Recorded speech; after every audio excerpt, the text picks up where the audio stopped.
చాలామంది calendar spreads అని చేసుకునేవారు. అవును. అంటే ఇవాల్టిది బై చేసి లేకపోతే నెక్స్ట్ వీక్ సెల్ చేసుకుంటున్నారు. అందులో రిటైలర్ ఏ విధంగా నష్టపోతున్నాడు? నాకు బోధపడలేదు. 100కి 100% ఎవరికీ బోధపడి ఉండదని నేను అనుకుంటున్నాను. హుహు.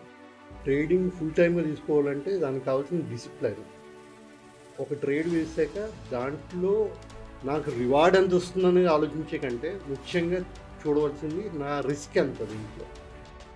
బయ్యింగ్ మీద మీ పర్స్పెక్టివ్ ఏంటన్నా? లెట్స్ సే ఇప్పుడు 48,000 దగ్గర సపోర్ట్ ఉంది. 49,000 రెసిస్టెన్స్ ఉంది. సో 48,000 దగ్గరికి వచ్చిన తర్వాత 48,300దో 48,400దో ఒక కాల్ ఆప్షన్ కొని 49,000 రెసిస్టెన్స్ కాబట్టి 49,000 దగ్గర ఒక కాల్ ఆప్షన్ అమ్మేమనుకోండి. హుహు. సో ఆ స్ట్రాటజీ బాగానే ఉంటుందని అనుకుంటాను. బిగినర్స్ ఒకవేళ నేర్చుకోవాలనుకుంటున్నారు, ట్రేడింగ్ గురించి నేర్చుకోవాలనుకుంటున్నారు. Best source ఏదంటారన్న? అంటే యూట్యూబ్ చూసి నేర్చుకోవాలా? లేకుంటే ఓన్‌గా మిస్టేక్స్ చేసి దాని నుంచి నేర్చుకోవాలంటున్నారా? సో చాలామంది ఏం చేస్తారంటే ఒక స్ట్రాటజీ ట్రై చేస్తారు. హుహు. ఆ స్ట్రాటజీలో ఏదో లాస్ వచ్చిందని మళ్ళీ వెంటనే ఇంకొక స్ట్రాటజీకి వెళ్ళిపోతారు. ఆ స్ట్రాటజీలో లాస్ వస్తుంది.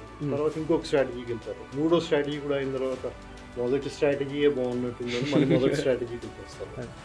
లాస్ట్‌కి మిమ్మల్ని కాపాడేది లేదా మీరు ప్రాఫిటబుల్ ట్రేడరా? లాస్ మేకింగ్ ట్రేడరా? అనేది డిఫైన్ చేసేది మీ సైకాలజీ మాత్రమే Correct. బేసికల్లీ. సైకాలజీ అలా మారిపోతుంది. Market Basically. చేసేది అదే.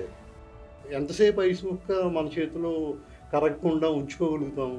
ట్రేడర్స్ ఈ ట్రేడింగ్ అనేది బిజినెస్‌గా చూడట్లేదన్న. స్పెక్యులేషన్‌గా గానీ, ఆ విధంగా చూస్తున్నారు. అది చాలా బాధాకరమైన విషయం బేసికల్లీ. ప్రపంచంలో ఎక్కడా లేని లిక్విడిటీ మన భారతదేశంలో మన ఓపెన్ మార్కెట్లో ఉంది.